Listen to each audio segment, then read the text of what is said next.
Here we have an equation. In the given equation, R and S are constants. The equation has no solution. What is the value of R? This is a linear equation in one variable, that is X. Before we start solving this problem, let's consider some stuff on solution of a linear equation in one variable. Okay, first let me write a linear equation in one variable, that is a1x positive b1 equals to a2x positive b2. Here we have a linear equation in one variable, that is X. I'm going to consider three cases for the solution of this linear equation in one variable. Let me take the first case.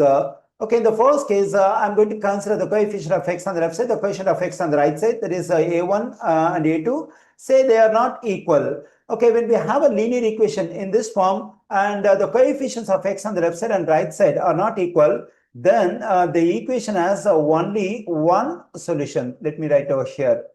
And here we don't have to worry about the constants of b1 and b2. So they may be equal or they may not be equal. Okay, now let me consider the second case. Let me write over here.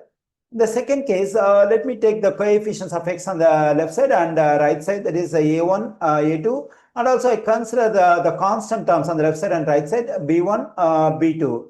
Okay, say a1 and a2 are equal. The constant terms also are equal. That is b1 is equal to b2.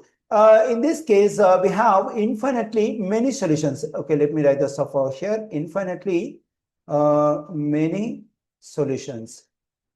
Okay, now let me consider case 3. Let me write over here.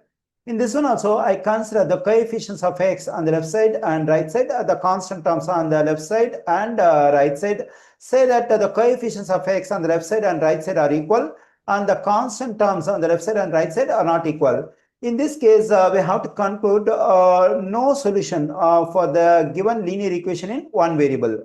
Okay, when I consider the given information, the given linear equation in one variable has no solution. Then we have to consider the third case. That means that the coefficients of x on the left side and right side are equal. The constant terms on the left side and right side are not equal.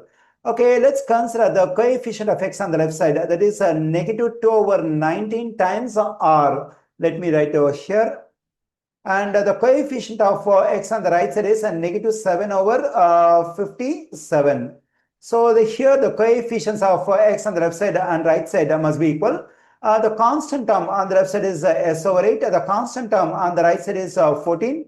They must not be equal. Here for some value of s, the value of this one and this 14 are not equal. And we don't have to worry about this one. In this equation, we have to solve for r. That is, we have to get the value of r. Okay, now to get rid of the negative sign on the left side and right side, we can multiply both sides of the equation by negative 1. When I do so, I am getting 2 over 19 times r. On the right side, we get 7 over 57. Now let's multiply both sides of the equation by the reciprocal of this fraction, that is 19 over 2. Here I multiply 19 over 2. So this 2 will cancel out, this 19 will cancel out. I am getting r on the left side. 19 goes into 19 one times and 19 goes into 57 three times. Okay, here 7 times 1 is 7 and 3 times 2 is 6. Here I got the value of r, that is 7 over 6.